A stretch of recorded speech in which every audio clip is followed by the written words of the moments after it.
Lo de educación, educación y otra vez educación se convirtió en un lugar común en el debate desde el discurso famoso de José Mujica en su Asunción el 1 de marzo de 2010.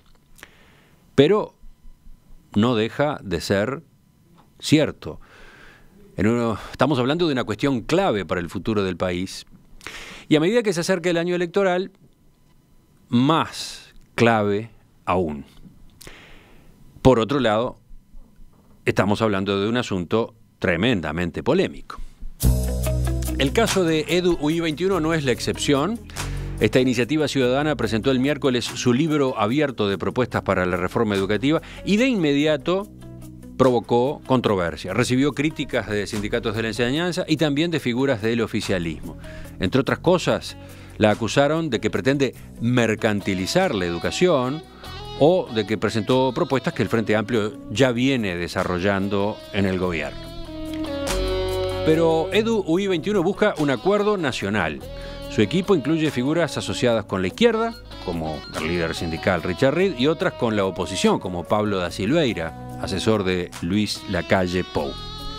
Vamos a profundizar en el documento de EduUI21 y en la estrategia que están pensando. Para eso recibimos en estudios esta mañana a Adriana Aristimuño, doctora en Ciencias de la Educación, directora del Departamento de Formación Humanística de la Universidad Católica, integrante del Comité Académico de EduUI21. Buen día, Adriana. Hola, buen día, ¿qué tal? Y a Renato Operti, sociólogo, magíster en Educación, integrante de la Comisión Directiva de EduUI21. Renato, bienvenido. Buen día, Emiliano, un gusto estar acá. La segunda vez que te veo en muy pocas horas. En pocas horas, sí, sí. Continuamos la charla, ¿no? Claro, la de ayer fue como una sinopsis, digamos, sí, ¿no? Ahora vamos un poco más a fondo. Estuvimos con Renato anoche en la entrevista en Telemundo, por eso vienen estos comentarios. Veamos, en primer lugar, muy brevemente, ¿qué es EduUI21? Gerardo Caetano decía el miércoles, este no es un grupo de tecnócratas. ¿Cómo se definen entonces? Es un grupo de ciudadanos muy interesados en la educación del país. Ciudadanos de todas las profesiones y sobre todo que los une, los reúne el interés por mejorar la educación. Nos mueve la inquietud de lo que el sistema educativo está haciendo, logrando, y queremos dar un salto cualitativo, queremos darle un sello de cambio al sistema educativo por una cantidad de razones. Con este acto del miércoles, ustedes pasaron del discurso a la acción.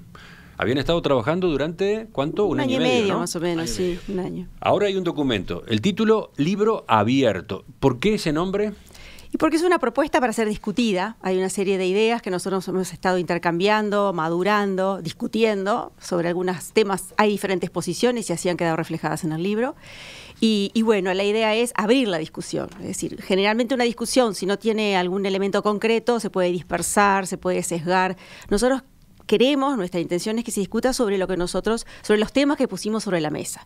Lo que luego termine siendo el resultado, no lo sabemos. La verdad que es una apuesta abierta. Y presentaron este documento en un acto donde, además de EduUI21, hablaron representantes de los distintos partidos políticos que antes habían recibido el texto, lo habían estudiado, lo habían evaluado. ¿Qué buscaban con ese formato, Renato? Nosotros, en realidad, todo esto fue un proceso, como decía Adriana, que culminó en esta primera etapa el 16 de mayo. Nosotros, a principio de mayo, le enviamos a cada uno de los partidos políticos el documento, el resumen ejecutivo, y tuvimos la felicidad y la gratificación de que todos los partidos políticos con representación parlamentaria hoy aceptaran participar, y cada uno de ellos, con sus matices y sus diferentes improntas, participaron del proceso, al igual que el movimiento sindical y las cámaras de. ¿Qué buscábamos con eso? Básicamente, generar un espacio de interlocución entre los partidos políticos.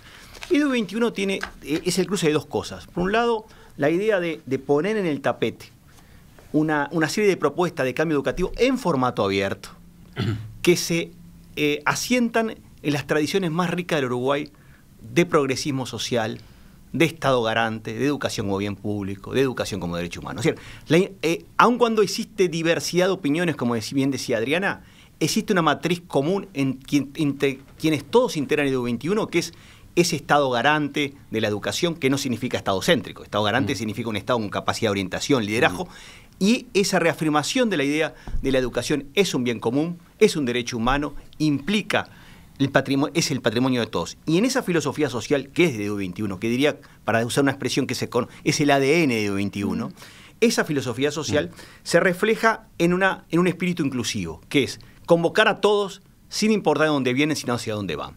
Y en ese marco nosotros tenemos la satisfacción que todos los partidos políticos, incluido el partido de gobierno, algunas cuyas principales autoridades estaban presentes el 16, indudablemente no todas, pero la presencia del ministro Astori no pasó desapercibida, la presencia del subsecretario Ferrari, la presencia del intendente Orsi, con el cual mantenemos una excelente relación y comunicación de trabajo, con varios diputados, entre ellos no se habla, Cristina Luttenberg estaba ahí, Héctor Florit estaba ahí, el director del Instituto Nacional de Investigación Educativa estaba ahí. O sea que había un aro. No estaban todos, naturalmente, porque, pero, digamos, de lo que se llama la oposición, nosotros tratamos de no hablar de oposición y gobierno, hablamos de sistema político.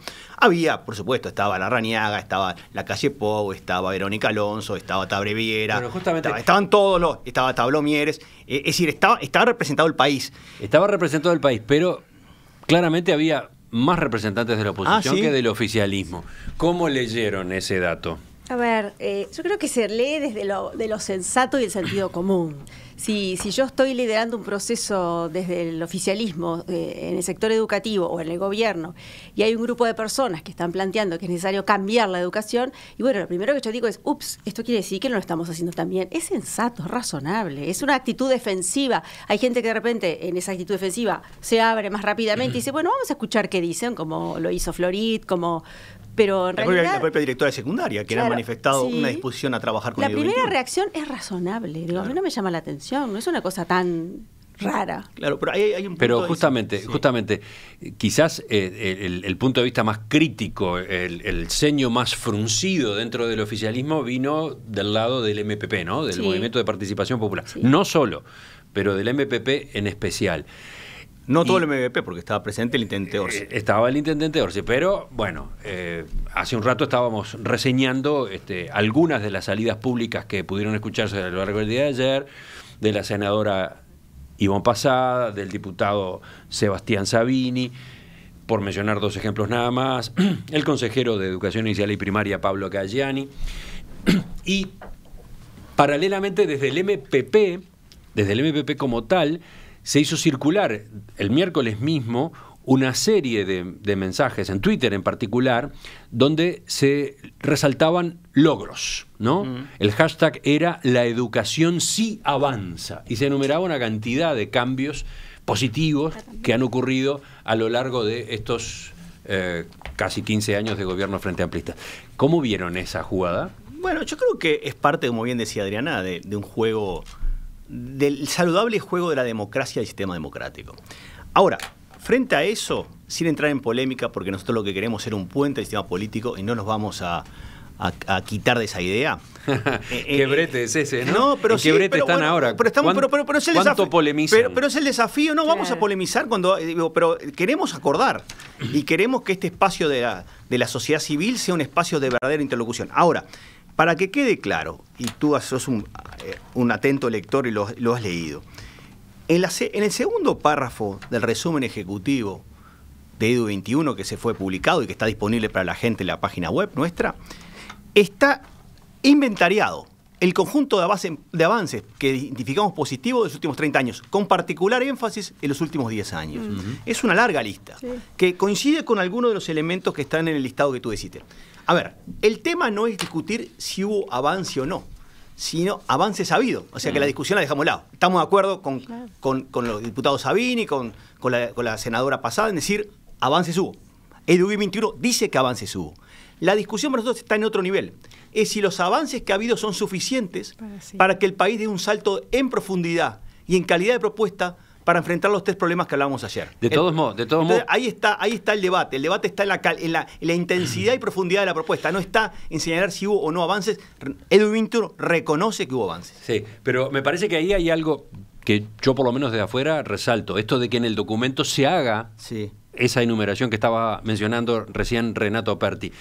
Da la impresión de que en el discurso de EDU21 hasta ahora, en estos meses anteriores, no se ponía tanto cuidado en esa materia. Parecería que ahora hay un especial foco en ese reconocimiento, para que la base para negociar, para acordar, sea más amplia. Y sí, yo creo que es un acto de inteligencia, porque fuimos madurando la idea de qué vamos a escribir en el libro queda escrito, el libro es un instrumento de discusión, fuimos madurando la idea y yo te quisiera relatar un poco cómo fue, por ejemplo, mi evolución, muy brevemente.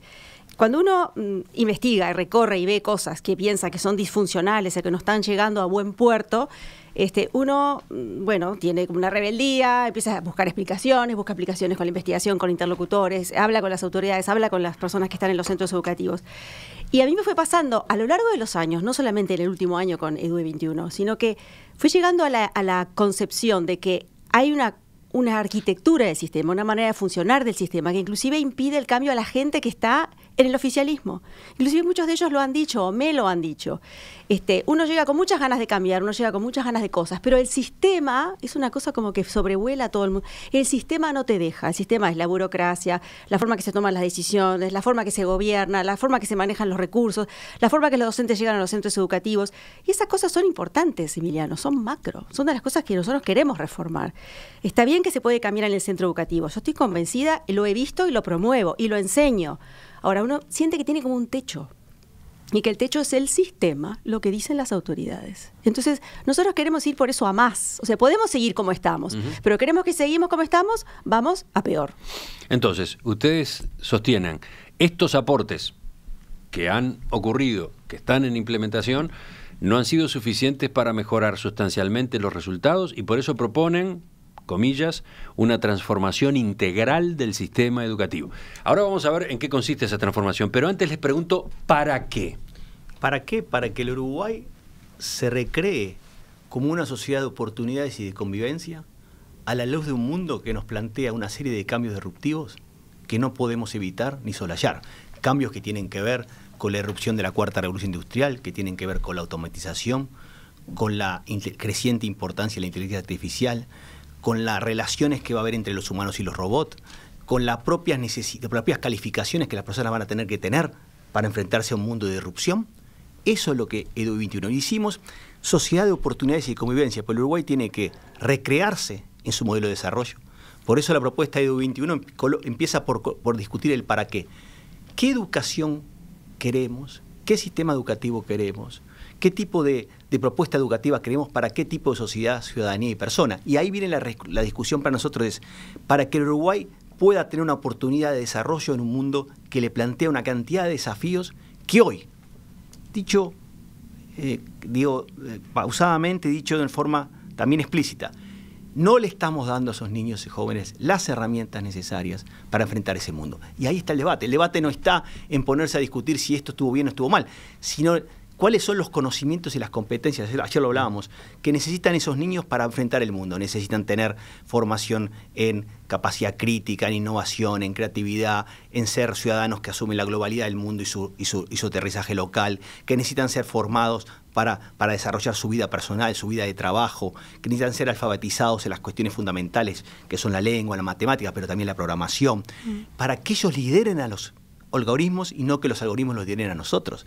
Cómo la tecnología se transforma en un elemento de apoyo a un estilo de vida sostenible, cohesivo, integrador, y no que la tecnología se transforme en un elemento que nos dictamina nuestra vida. Porque en definitiva, si no le damos al niño esa capacidad de reflexión y pensamiento crítico, vamos a vivir en un mundo dominado por los algoritmos. Y nosotros queremos todo lo contrario. Adriana, es eso. ¿agregas algo a lo que decía Renato? Sí, quiero agregar que cuando uno va a determinados centros educativos y ve lo que le estamos ofreciendo, que yo en la universidad a veces hago lo mismo, parado frente a un grupo donde está todo el mundo quieto, callado, donde están recibiendo algo de manera pasiva y no pueden prácticamente pensar, y que luego cuando los evaluamos les pedimos que repitan conocimientos, y uno lo confronta a ese mundo que uno tiene la oportunidad de ver y de saber que se viene, uno siente que no entiende lo que tiene que hacer como ciudadano, ni siquiera como educador. Uno analiza la sociedad y dice, vamos mal. O sea, no, los que están y los que se cayeron, en Casaballe termina el 3% la educación media superior.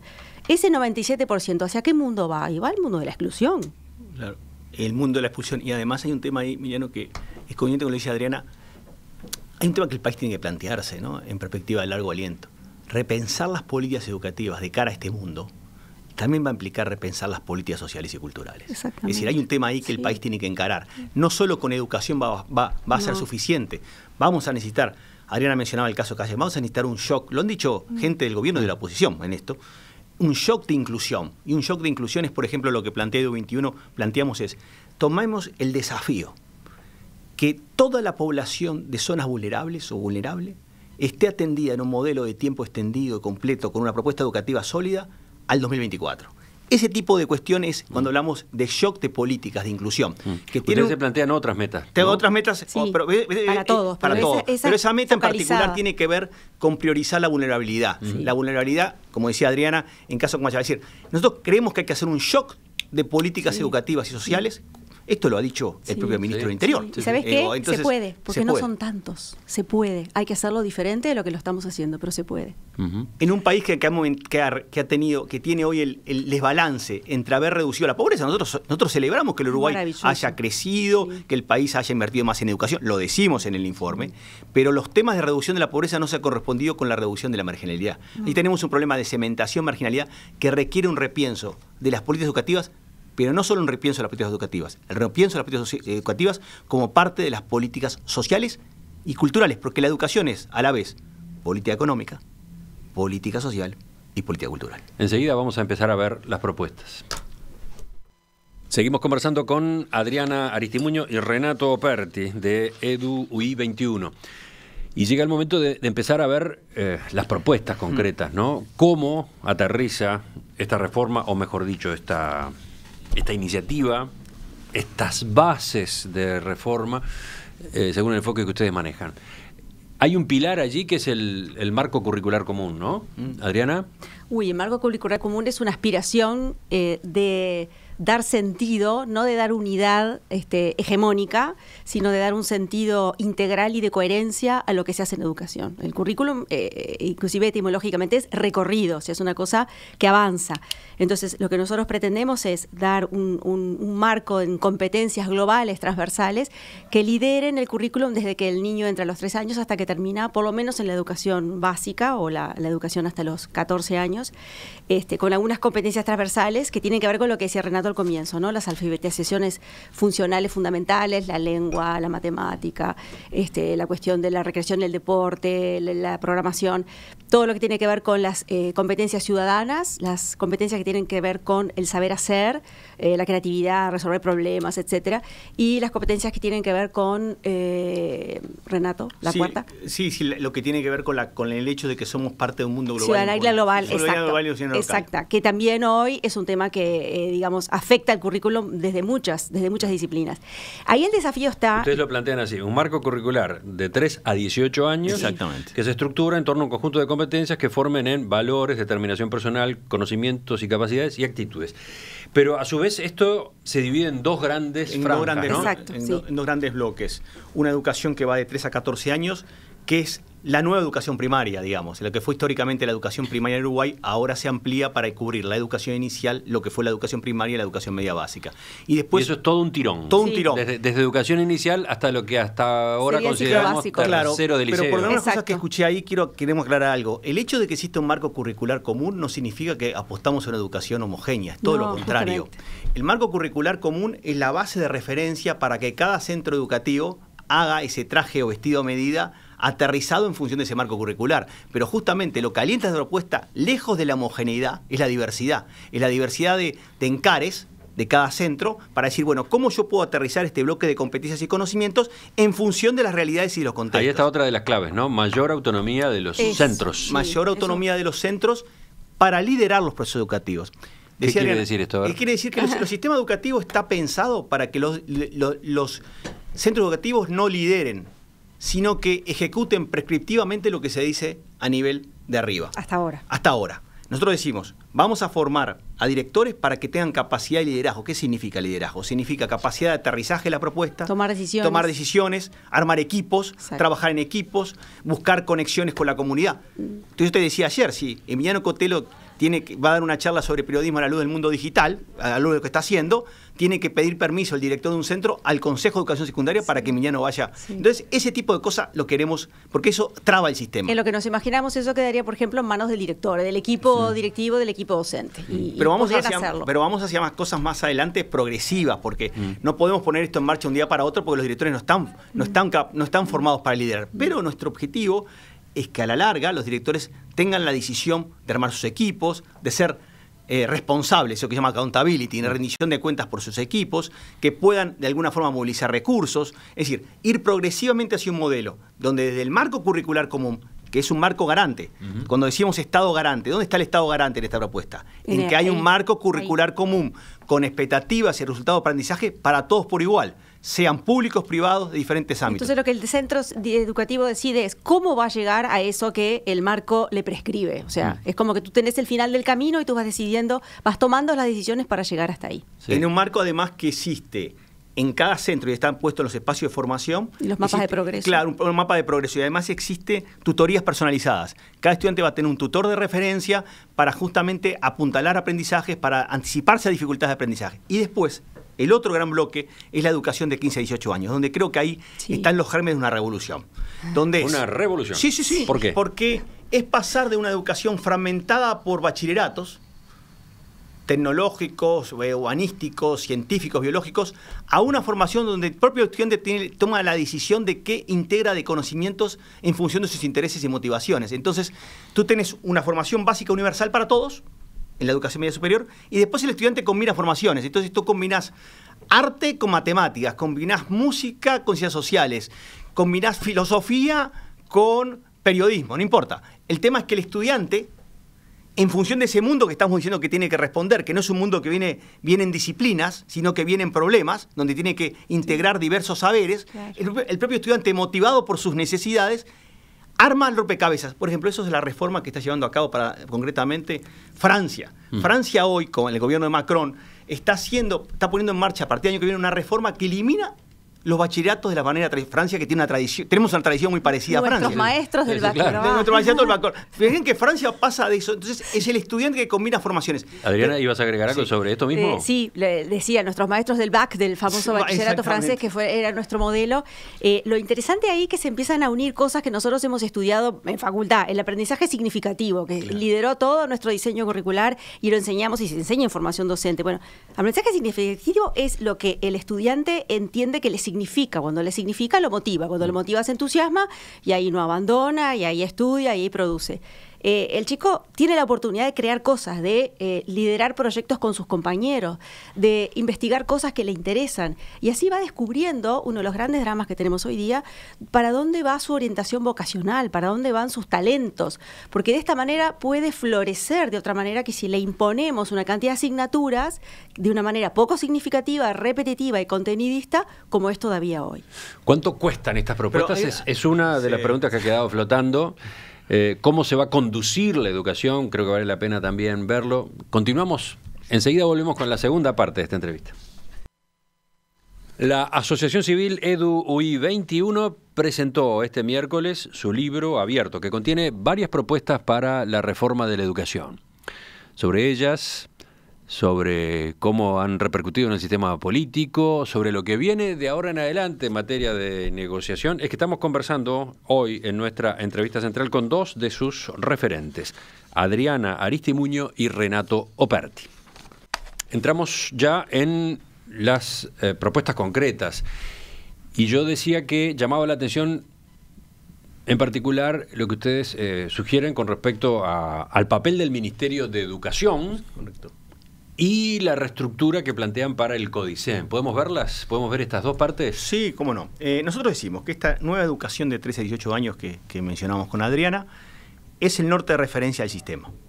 Es decir, nosotros no partimos de reestructurar sin saber el para qué y el qué de la educación. El para qué y el qué de la educación orienta la reforma institucional. Eso creo que es un punto importante a tener en cuenta. La reforma institucional tiene 4 niveles que se simplifican en este sentido. Primer nivel es que el Ministerio asuma, el Ministerio de Educación, deslindado de otras responsabilidades. Nosotros creemos que hay que hablar del Ministerio de Educación y además responsabilidades del Ministerio habría que ordenarlas dentro del Estado. Sí, al oyente debe haberle llamado la atención que yo paré ahí. Dije, Ministerio de Educación El Ministerio de Educación. ¿Y cultura? No. En el mundo... Están proponiendo ya que cambie el ministerio como tal, ¿no? En el mundo lo que hay ministerios de educación. Eso es la evidencia mundial. Ese Ministerio de Educación asume la conducción de la educación como política pública. No significa la conducción partidizada, sino la conducción política de la educación en el terreno de ser el interlocutor con el Parlamento para discutir, por ejemplo, el proyecto de ley presupuestal. Nosotros decimos en la propuesta, está dicho, en los primeros 120 días del gobierno, el Ministerio de Educación, como decía Emiliano, le eleva al Parlamento el proyecto presupuestal de metas, objetivos y recursos, y es el interlocutor, el Parlamento con el Ministerio. Por supuesto, el Ministerio de Educación respaldado por el CODICEN. Segundo elemento de la reforma, mantenemos la figura de la Administración Nacional de Educación Pública, no se cambia. Lo que pasa es que el CODICEN se integra. Además del representante docente, la representación docente no se toca en ningún momento y en ninguna instancia. Hay un CODICEN integrado por el presidente y los directores de lo que van a ser, o de lo que serían, los consejos de educación básica de 3 a 14 años y el de educación media superior de 15 a 18 años. Esto es el CODICEN, es el presidente, más el director de educación básica, más el director de educación media superior. El CODICEN en sí mismo es una unidad de ejecución de la política y de coordinación de la política. ¿Qué tenemos hoy? Además tiene representantes electos por los docentes. Tiene los 2 representantes docentes. Es 5 miembros. O sea, es de 5 miembros. Los 2 electos por los docentes que hoy existen se mantienen, pero cambian, digamos, no sé cómo llamarlos, el 2 y el 3. El 2 y el 3. El 2 y el 3 cambian, porque además entendemos que eso eliminaría todos esos problemas que hay, de que dije esto, que dije lo otro, de que... por ejemplo, tema de elección de horas. Nunca se sabe muy bien quién está al mando, si está al mando el Consejo de Educación Secundaria o el CODICEN. O sea que eso implica fortalecer al CODICEN como organismo de ejecución de la política en el mandato político del Ministerio en acuerdo con el Parlamento. Ese es el esquema. Tercer nivel, los consejos de educación básica y media superior, que mantienen al representante docente, son los brazos ejecutores del CODICEN. No son entes autónomos en el sentido de autonomía del CODICEN. Es absurdo. ¿Autonomía de qué? Tienen que ser parte del mismo proceso, del proceso de implementación de la política. Y el cuarto nivel, fundamental, es un centro educativo empoderado, fortalecido, para ejecutar la política que el CODICEN establece a través de sus brazos ejecutores de educación básica y media y superior. Eso implica una simplificación del sistema, un ordenamiento del sistema e implica capacidad de mando, política, técnica y capacidad de ejecución a nivel del centro. EDU-I21 reconoce las mejoras salariales que se han registrado en los últimos años, pero señala que la mejora sustantiva y continua de las condiciones laborales debe ser de alta prioridad. Y entonces enumera mejoras salariales, beneficios sociales, incentivo a la estabilidad, permanencia en centros educativos, oportunidades de desarrollo profesional, entre otros. Hablemos de este aspecto. Sí, a ver, los docentes son los principales implementadores de la política educativa, ¿no? Son los que están ahí en la primera línea de fuego, por decirlo así, porque están en el contacto con el educando. Entonces, hoy día nosotros vemos, constatamos que la manera en que trabajan los docentes no son condiciones laborales satisfactorias desde varios puntos de vista. Se enfrentan a cuestiones de violencia, no tienen armas para enfrentar una cantidad de situaciones desde el punto de vista técnico, se les exigen muchas cosas, se superponen diferentes proyectos en el mismo centro educativo, no tienen oportunidades de formación numerosas como debe ser, y el salario, obviamente que debería ser mejor, aunque ciertamente ha mejorado mucho. Entonces, lo que nosotros pensamos es que el docente tiene que ser como la figura mejor cuidada y con mejores condiciones de trabajo de todo el sistema. O sea, levantar la figura del docente como un profesional de primera línea en el país. ¿Y la formación docente? Ese es otro punto delicado. Formación docente, decimos, un sistema universitario de formación docente. Eso significa jerarquizar la formación docente como educador, tener diversidad de ofertas públicas, privadas, Estado garante regular que esas ofertas cumplan con determinados requisitos. Y en ese marco, en el marco de un sistema universitario de formación docente, estamos abiertos a discutir la idea de una universidad de la educación. Pero no la Universidad de la Educación. Hay un proyecto enviado por el Poder Ejecutivo al Parlamento, segundo intento, que se está considerando en comisión. Pero Universidad de la Educación no como una entidad aislada. Ahí está el matiz importante de cómo concebir los procesos de transformación. No es una entidad que se adosa a un sistema que no se piensa, sino un sistema universitario de formación docente que implica diversidad. Vamos a dar un ejemplo. Hoy hay universidades privadas que forman maestros de primera infancia de excelencia en carreras de 4 años, licenciaturas. esas maestras de primera infancia no están habilitadas para poder ejercer la docencia del sistema público, cuando el sistema público necesita de docentes para poder expandir la educación inicial. El Consejo de Formación en Educación, que lidera la amiga Nalo Patel, lo está haciendo, pero necesita de más esfuerzos. Entonces, eso es un sistema trabado. Es un sistema que no permite justamente que diversidad de ofertas reguladas por el Estado puedan contribuir al desarrollo de las políticas. Entonces decimos, sistema universitario de formación docente. Lo que no estamos de acuerdo es discutir la Universidad de la Educación como una entidad aislada de un sistema. Eso es lo que, esa es la visión sistémica de Edu21. No cambiar por partes, no cambiar por la proyectitis, por proyectos, sino por cambiar por concepción de política pública a 10 años. Hablemos de plata. Plata. Estamos haciendo... De recursos, más bien. Bueno, ahora veremos el matiz. Voy a declaraciones justamente de estas horas del consejero Pablo Cayani, consejero de primaria. Sí, sí. Estamos haciendo un esfuerzo importante para llegar al 6% del PBI para la educación y no vamos a llegar. Y la propuesta de Edu21 es el 8% del PBI, aseguró. ¿Cómo es este tema? Bueno, primero... ¿Cuánto cuesta? ¿Qué dicen ustedes sobre costos? Y sobre todo, ¿de dónde salen los recursos? Parecería que acá se necesita más presupuesto, ¿no? A ver, nosotros no hemos hablado de una cifra en particular porque hay un equipo de economistas liderados por el ex gerente de finanzas de la ANEP, Héctor Buzón, y el economista Rafael Mantero, contando con el asesoramiento de Fernando Lorenzo, que están trabajando en la estimación de cuánto cuesta el proceso de transformación. Vamos a tener una cifra, pero lo estamos haciendo pausadamente, detalladamente y con mucha seriedad técnica. Por tanto, no hablamos ni del 6, ni del 8, ni del 7. Puede ser 8, puede ser 7, puede ser 6, no sabemos. Lo que sí sabemos es que esta transformación educativa que estamos planteando va a implicar, Emiliano, una discusión fiscal en dos sentidos. Primero, la ambición de las metas que nos proponemos, llevarlo a los niños de 4 a 14 años a tiempo completo extendido, con foco en vulnerabilidad, universalizar la asistencia a las escuelas de 4 a 18 años, mejorar, como bien decía Adriana, las condiciones de trabajo docente. Estamos planteando llevar la remuneración docente al promedio de un ingreso a una profesión de características similares a la profesión docente. Ese tipo de transformaciones requieren recursos. Ahora, la discusión de recursos tiene dos niveles. Uno es, vamos a tener que asignar más, entonces va a tener que haber una discusión fiscal y va a tener que haber un compromiso del sistema político.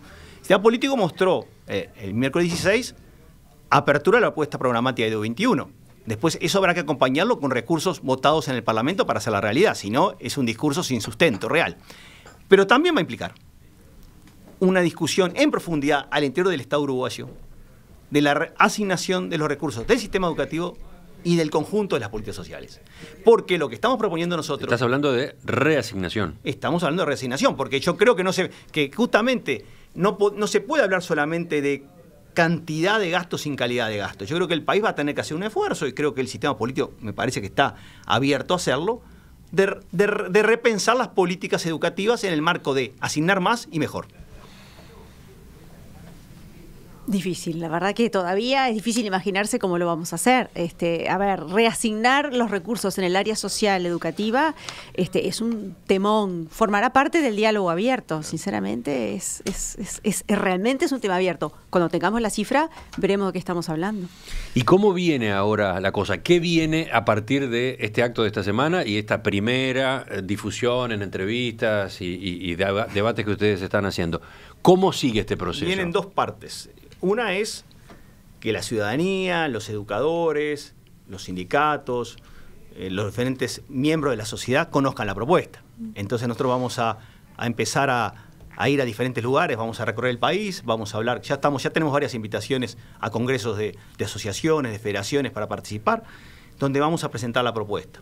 La propuesta significa el resumen ejecutivo, que la gente impreso, un tríptico también impreso donde se condensa la propuesta y la lectura en profundidad se puede hacer en línea de la versión del documento. Vamos a hacer eso a nivel de todo el país y con diversidad de actores. Y por otro lado vamos a armar 6 grupos de trabajo para trabajar los instrumentos concretos que el próximo gobierno, sea el color que sea, pueda poner en marcha, el sistema político, a partir del 15 de febrero del 2020. Esos instrumentos son un anteproyecto de ley de educación, un estatuto docente, que va en la línea de lo que decía Adriana de dignificación de la función y la formación docente, un reglamento de centro educativo para justamente dar esa autonomía con contrapartidas. No es autonomía para hacer lo que quiera, sino es autonomía con responsabilidades.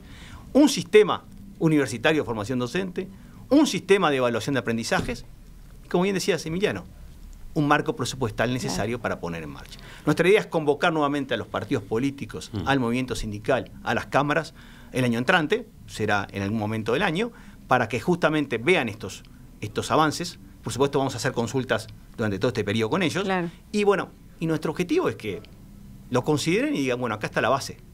Y sacar el tema... Pero entonces puede ocurrir que esta propuesta que hemos visto a grandes rasgos hoy se licúe.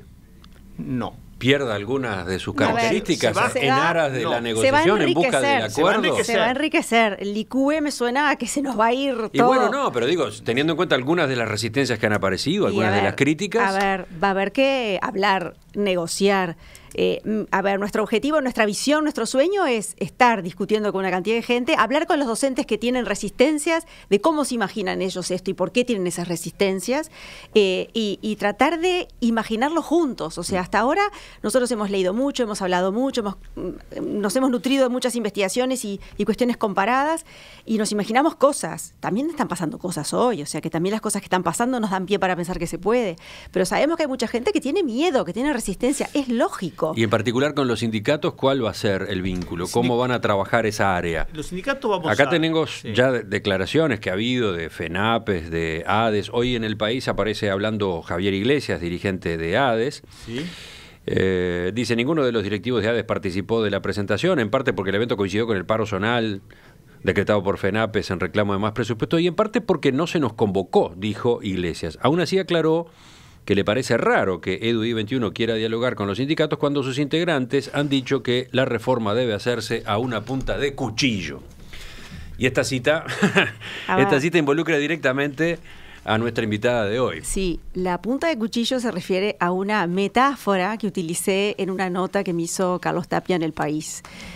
Si se lee todo lo que yo dije... Provocó su polvareda esa frase. Dije textualmente, lo traje porque me imaginé que lo ibas a mencionar, es que se refiere al trabajo que da esto.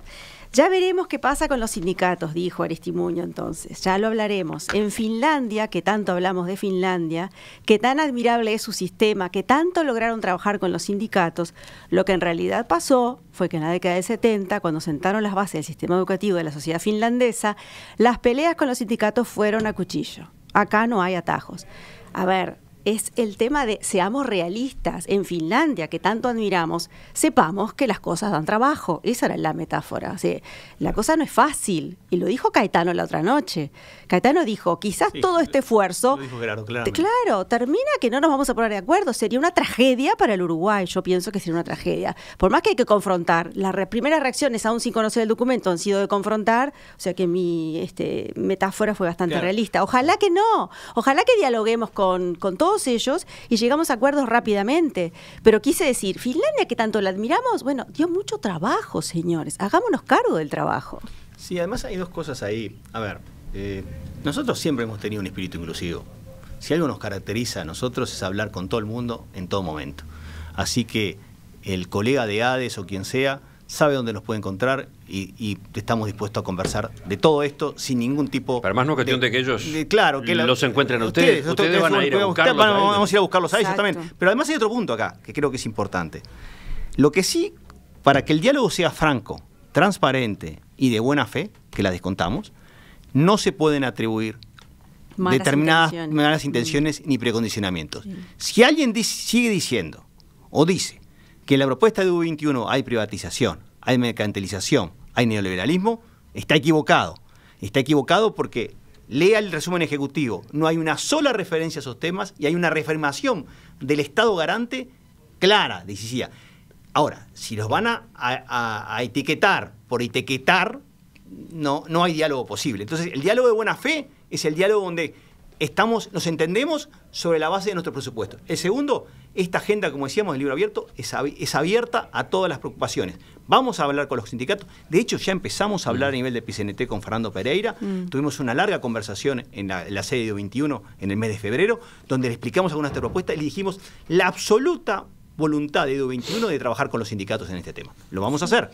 También con las asambleas técnico-docentes, también con otros espacios de educadores. Obvio, es obvio. Pero sobre la base de un diálogo de buena fe y sobre la base de discutir sobre educación. Para volver a lo que vos decías al principio, educación, educación, educación, no es solo discutir sobre ladrillos, no es solo discutir sobre infraestructura, no es solo discutir sobre salarios. Es primero discutir el para qué y el qué de la educación, que fue lo que el 16 de mayo pusimos en el tapete. Renato Operti, Adriana Aristimuño, gracias por acompañarnos esta mañana. Muchas gracias a ti. La conversación sigue, la ¿Cómo dejamos no? abierta Seguimos. también, ¿Cómo no? También a queda. esa posibilidad. Gracias. Bueno, gracias.